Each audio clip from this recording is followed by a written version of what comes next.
রব্বুল আলামিন বলেন প্রতিটা মুমিন আমি আল্লাহর বন্ধু।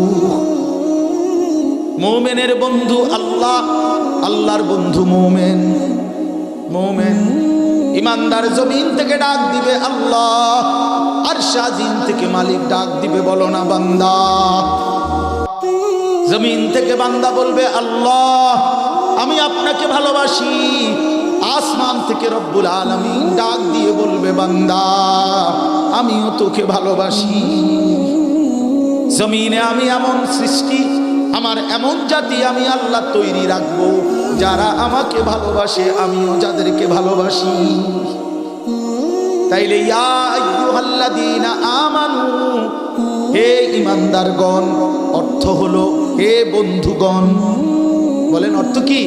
হে বন্ধুগণ। এটা তাফসীরে আছে, হে বন্ধুগণ, হে বন্ধুগণ। আল্লাহ বলছেন তুমি আমার বন্ধু, তুমি আমার বন্ধু। हम यहाँ से तुम वहाँ से, दोनों जानिब से इशारा हुआ। जमीन থেকে বান্দা বলছে আমি আপনাকে ভালোবাসি, আসমান থেকে রব বলছে বান্দা আমিও তোকে ভালোবাসি। ইরজিই ইলা রাব্বিক রাদিয়াতাম মারদিয়া। একদিন আল্লাহ সত্যি সত্যি ডাক দিয়ে বলবে বান্দা ভালোবাসা যেহেতু পূর্ণ হয়েছে, আমার বান্দা আমার কাছেই ফিরে আও, তুমিও আমার উপরে রাজি, আমিও তো